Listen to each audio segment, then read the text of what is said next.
Hi everyone and welcome to the Java placement course. आज के lecture में हम पढ़ने वाले हैं 2D एरेज के बारे में। इससे पहले जो वीडियो थी उसमें हमने पढ़ा था 1D एरेज के बारे में। अब 1D एरेज में हमने कुछ होमवर्क प्रॉब्लम्स दिए थे, उनके सॉल्यूशंस उसी PDF में ऐड कर दिए गए हैं। इस लेक्चर के भी नोट्स और होमवर्क प्रॉब्लम्स आपको नीचे डिस्क्रिप्शन बॉक्स के अंदर मिल रहे होंगे। शुरुआत करते हैं 2D एरेज के बारे में पढ़ने की। अब उससे पहले जान लें कि इनको पढ़ना इंपॉर्टेंट क्यों है। अब आप सोनली सिर्फ 2D एरेज के क्वेश्चंस देखेंगे तो वो इतने कॉम्प्लेक्स नहीं होते, लेकिन अगर आप प्लेसमेंट या फिर आप कंपेटिटिव प्रोग्रामिंग पर्सपेक्टिव से देखेंगे तो आगे जाकर हम कुछ कॉम्प्लेक्स एल्गोरिथम्स पढ़ने वाले हैं, जैसे डायनामिक प्रोग्रामिंग हो गई। तो उन टेक्निक्स के अंदर 2D एरेज का काफ़ी ज़्यादा यूज़ होता है, काफ़ी ज़्यादा हेल्पफुल होती हैं जब भी हमें टैब्यूलेशन जैसे प्रोसेसेस को करना होता है कोडिंग के अंदर। तो आगे जाकर जब हम कॉम्प्लेक्स प्रॉब्लम्स कर रहे होंगे तब 2D एरेज की इंपॉर्टेंस बहुत ज़्यादा है, इसीलिए काफ़ी ध्यान से हमें इस कॉन्सेप्ट को पढ़ना है। इस लेक्चर के अंदर 2D एरेज को बहुत बेसिक से शुरू करेंगे। डिक्लेयर कैसे करते हैं, यूजेस किस तरीके से होते हैं, विजुअलाइज कैसे होता है मेमोरी के अंदर, साथ के साथ इनपुट कैसे लेना है, आउटपुट कैसे लेना है, एक दो क्वेश्चन सॉल्व करेंगे, जिससे सारे के सारे जो बेसिक कॉन्सेप्ट्स हैं 2D एरेज के बारे में वो क्लियर हो रहे होंगे। अब लेक्चर की शुरुआत करते हैं और जानते हैं कि 2D एरेज जावा के अंदर होते क्या हैं। अब बात करें अगर 2D एरेज की, तो हम 11th-12th में मैथ्स में याद करें तो हम एक स्ट्रक्चर पढ़ा करते थे जो कुछ ऐसा दिखता था। इस स्ट्रक्चर को हम कहते थे मैथ्स के अंदर मैट्रिक्स।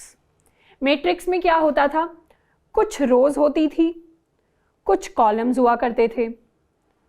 रोज के अंदर भी नंबरिंग होती थी, जैसे 1 2 3। कॉलम्स के अंदर भी नंबरिंग होती थी 1 2 3 4। एंड इस तरीके से इस मैट्रिक्स के अंदर कुछ कुछ डेटा हम स्टोर करते थे, 5 4 39 42 86 102। कुछ इस तरीके का डेटा हम हर एक बॉक्स के अंदर भरा करते थे। एंड इस पर्टिकुलर बॉक्स का अगर हमें लोकेशन निकालना होता था तो इसको हम कहते थे रो कॉमा कॉलम। मतलब अगर इसकी रो है 2 तो इसकी लोकेशन हो जाएगी 2,2, क्योंकि रो भी 2 है और कॉलम भी हमारा 2 है।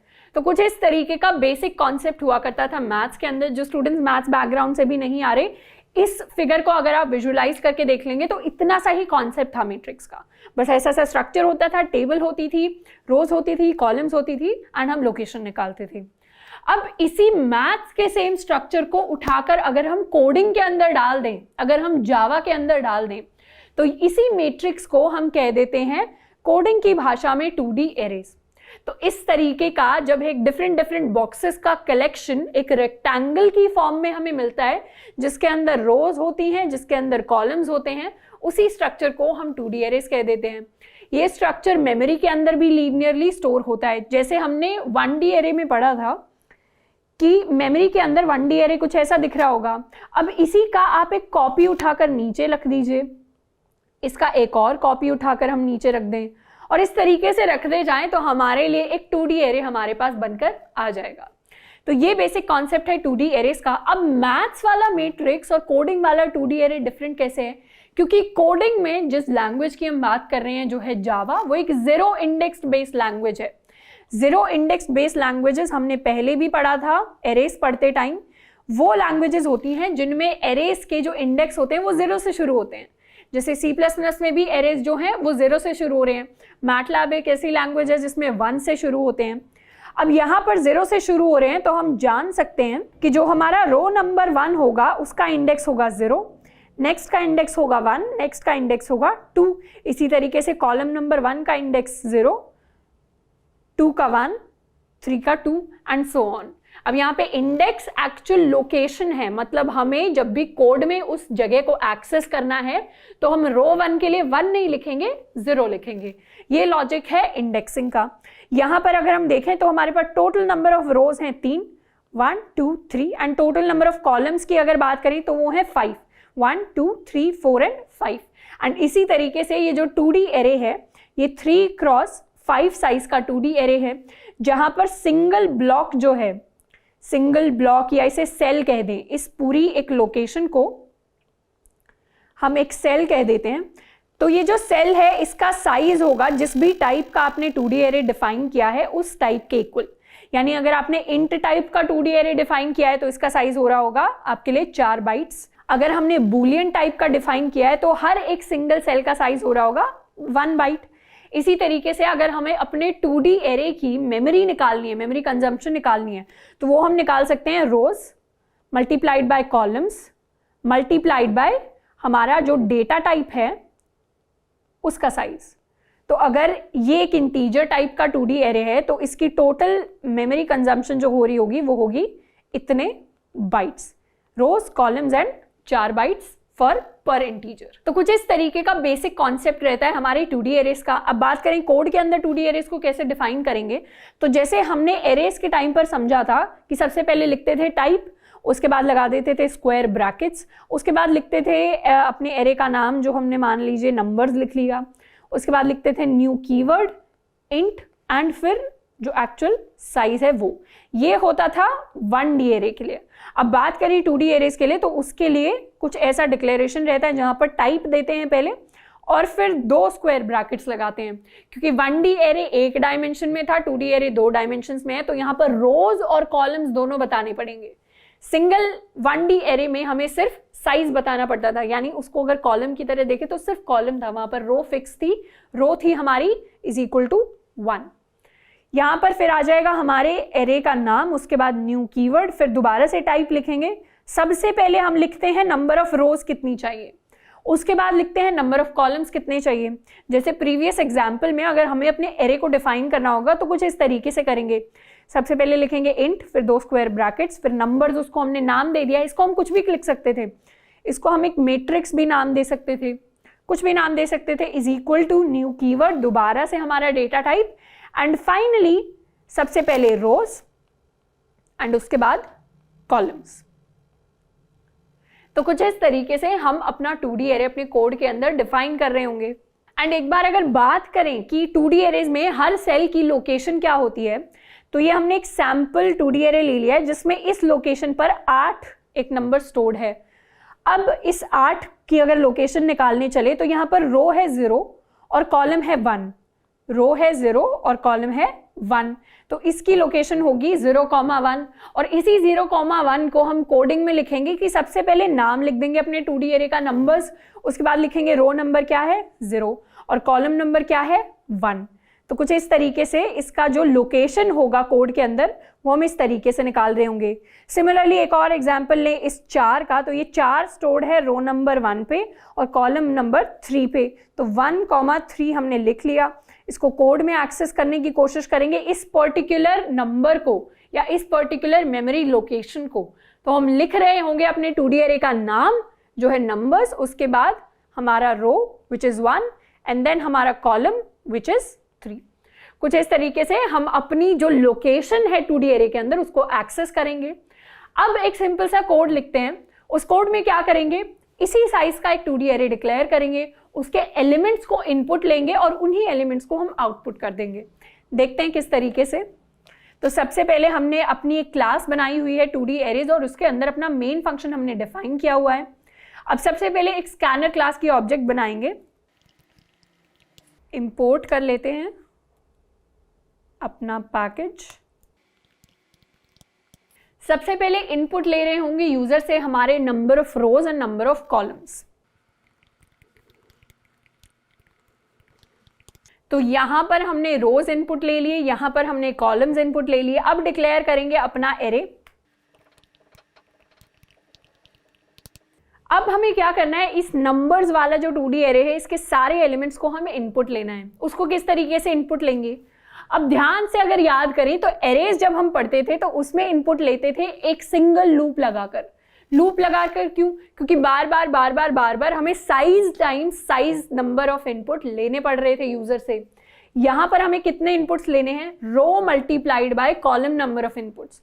क्यों रो मल्टीप्लाइड बाय कॉलम, क्योंकि टोटल अगर हम अपनी मैट्रिक्स अगर अपना 2D एरे देखेंगे तो उसके अंदर रोज into columns number of elements हैं।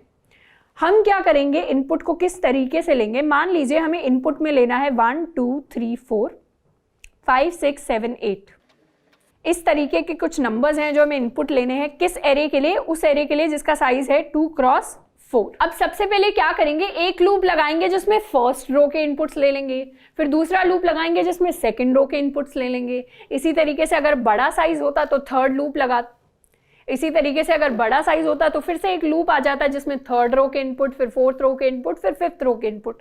तो किस तरीके से हो रहा होगा, for int i is equal to, अगर हम 0 से लेकर कहां तक जाएं हम 3 तक, तो फर्स्ट रो इनपुट हो जाएगी। And for int i is equal to 0 से अगर 3 तक दोबारा जाए तो सेकेंड रो इनपुट ले लेंगे। अब हमने ये जो कॉन्सेप्ट है, बार बार जब लूप हमें रिपीट करने पड़ते हैं, इस कॉन्सेप्ट को हम कहते हैं, अब ये जो चीज है जिसमें हमें बार बार लूप्स को रिपीट करना पड़ रहा है, ये चीज हमने पहले भी पढ़ी है जब हमने पैटर्न्स के बारे में बात की थी। तो यहाँ पर हम एक तरीके से क्या करने वाले हैं, एक तरीके से यूज करने वाले हैं अपने नेस्टेड लूप्स। अगर नेस्टेड लूप्स नहीं पता आपको क्या होते हैं तो लेक्चर्स में पैटर्न्स वाली जो वीडियोस होंगी, 2 वीडियोस हैं, उनमें से अगर आप फर्स्ट वीडियो भी देख लेंगे तो भी सफिशिएंट है, वहां से समझ आ जाएगा नेस्टेड लूप्स क्या होते हैं। पर यहाँ पर मतलब 2D एरेस को करने से पहले हमें अंडरस्टैंडिंग होनी चाहिए नेस्टेड लूप्स की। नेस्टेड लूप यानी एक लूप के अंदर दूसरे लूप को रखना, और ये जो बाहर वाला आउटर लूप होगा ये एक चीज कंट्रोल करेगा और अंदर वाला जो इनर लूप होगा वो दूसरी चीज कंट्रोल करेगा। कुछ इस तरीके से हम 2D एरेस के साथ खेल रहे होंगे अपने नेस्टेड लूप्स को यूज करके। अब एग्जैक्टली बात करें कि नेस्टेड लूप्स को कैसे यूज कर रहे होंगे। अब बाहर वाला जो आउटर लूप होगा उसको यूज करते हैं कंट्रोल करने के लिए हमारी रोज। तो बाहर वाला लूप कुछ इस तरीके से होगा, int i is equal to 0 to 1, क्योंकि 0 और 1 सिर्फ 2 ही रोज हैं। और अंदर वाला जो इनर लूप होगा वो कंट्रोल करेगा हमारे कॉलम्स, यानी यहां पर लिख देंगे for int j is equal to 0 to 3। तो बार बार हर रो के लिए हम सारे के सारे कॉलम्स वाले एलिमेंट्स को इनपुट ले रहे होंगे। अगर आपने नेस्टेड लूप्स पहले से पढ़े हैं तो ये चीज जो है काफी आसानी से समझ में आ जाएगी। तो जैसे ही outer loop i is equal to 0 के लिए चल रहा है, मतलब हम फर्स्ट रो के एलिमेंट्स को इनपुट कर रहे हैं, उसमें कॉलम नंबर 0, 1, 2, 3 चारों कॉलम्स के हम एलिमेंट्स को इनपुट कर लेंगे। फिर i इज इक्वल टू 1 के लिए अगर चलेगा तो उसमें हम सेकेंड रो के एलिमेंट इनपुट कर रहे हैं, यानी कॉलम नंबर 0, 1, 2, 3। एंड कुछ इस तरीके से सारे के सारे 2D एरेस के एलिमेंट्स को हम इनपुट कर लेंगे। अब इसी चीज को कोड में कन्वर्ट करते हैं। सबसे पहले इनपुट के लिए लूप्स लिखते हैं। For int i is equal to 0, i जब तक लेस देन हमारा रोज नहीं हो जाता, i को करते रहेंगे plus plus. Inner loop control कर रहा होगा कॉलम्स को एंड आउटर लूप कंट्रोल कर रहा होगा हमारी रोज को। j is equal to 0, j जब तक लेस देन कॉलम्स नहीं रहता, j प्लस प्लस। अब हर बार क्या करेंगे, इनपुट लेंगे sc.nextInt से और इस इनपुट को कहाँ स्टोर करवा देंगे, इसको स्टोर करवा देंगे नंबर्स ऑफ i, j में। तो i, j जो लोकेशन थी उसको हमने कुछ इस तरीके से लिख दिया जावा में। यहाँ पर जो i है वो हमारा रो नंबर है और जो j है वो हमारा कॉलम नंबर है। इस तरीके से हमने इनपुट ले लिया। अब इन्हीं एलिमेंट्स को हमें आउटपुट करवाना होगा, तो सिमिलर लूप लिखेंगे। सबसे पहले हम कैसे आउटपुट करवाना चाहते हैं, एक मैट्रिक्स की फॉर्म में, मतलब जैसे हमने अभी विजुअलाइजेशन की बात की कि कुछ ऐसा दिख रहा होगा टेबल की फॉर्म में, वैसे ही हम उसको आउटपुट करवाएंगे। देखते हैं कैसे। i इज इक्वल टू 0 से लेकर, फिर से हम रो वाइज चल रहे हैं एंड यहां पर आउटपुट में लिख देंगे हम numbers of i, j and यहां पर दे देंगे एक छोटी सी स्पेस। तो कुछ इस तरीके से हम आउटपुट कर रहे होंगे। अब समझें कि कैसा आउटपुट आ रहा होगा, तो एक बार इस कोड को रन करते हैं, उसके बाद इसको हल्का सा ड्राई रन करेंगे। सबसे पहले इनपुट करेंगे टोटल नंबर ऑफ रोज, हमें 3 रोज को इनपुट करना है, 5 कॉलम नंबर्स को इनपुट करना है। अब सारे के सारे नंबर्स हमें इनपुट करने हैं। तो सबसे पहले हम दे रहे होंगे 1, 2, 3, 4, 5, उसके बाद 5, 4, 3, 2, 1, उसके बाद दोबारा से 1, 2, 3, 4 एंड 5। तो ये हमने दिया था अपना 2D एरे इनपुट और ये हमारे लिए हमारा 2D एरे आउटपुट होकर आ गया, वैसा का वैसा जैसा हमने इनपुट किया था। अब इस इनपुट स्टेटमेंट को तो हम समझ गए थे, आउटपुट स्टेटमेंट्स को कैसे समझे। हमने रो वाइज और हमने एक एक रो पर जाकर फिर उस रो के एक एक कॉलम के लिए उस सेल को प्रिंट करवाया और हर एक सेल को प्रिंट करवाने के बाद हमने एक स्पेस दे दिया, यानी ये 1 प्रिंट हुआ, फिर एक स्पेस आया, फिर 2 प्रिंट हुआ, फिर एक स्पेस आया, फिर 3 प्रिंट हुआ, फिर एक स्पेस आया, फिर 4 प्रिंट हुआ, फिर एक स्पेस आया। और जैसे ही लास्ट एलिमेंट आ गया, मतलब 5 आ गया, और हम इस लूप से बाहर निकल रहे होंगे, तो उस पॉइंट पर हम एक नेक्स्ट लाइन प्रिंट कर देंगे, यानी अगली जो रो होगी वो नेक्स्ट लाइन के अंदर प्रिंट हो रही होगी। तो कुछ इस तरीके से हमने अपने 2D एरे के सारे एलिमेंट्स को इनपुट लेना भी सीख लिया है, आउटपुट देना भी सीख लिया है। अब एक सैम्पल क्वेश्चन करेंगे और थोड़ा सा और अंडरस्टैंडिंग बना लेंगे कि 2D एरेस काम कैसे करते हैं। अब हमें क्वेश्चन गिवन है, क्वेश्चन में है take a matrix as input from the user, यानी हमें एक 2D एरे ही यूजर से इनपुट लेना है। Search for a given number x, हमें कोई नंबर दिया होगा x, हमें उसको अपनी मैट्रिक्स के अंदर सर्च करना है और जहां पर भी मिल जाए उस पॉइंट के हमें इंडिसेस प्रिंट करने हैं, यानी रोज और कॉलम प्रिंट करना है, या फिर i, j हमें प्रिंट करना है जहां पर भी हमें वो नंबर मिल जाए। अब इसके लिए कोड लिखकर देखते हैं कि कैसे कर रहे होंगे ये चीज। सबसे पहले तो हम इनपुट ले लेंगे इसी तरीके से अपने नंबर्स को, उसके बाद x जिस नंबर के लिए हमें सर्च करना है उसको इनपुट लेते हैं नेक्स्ट इंट की फॉर्म में।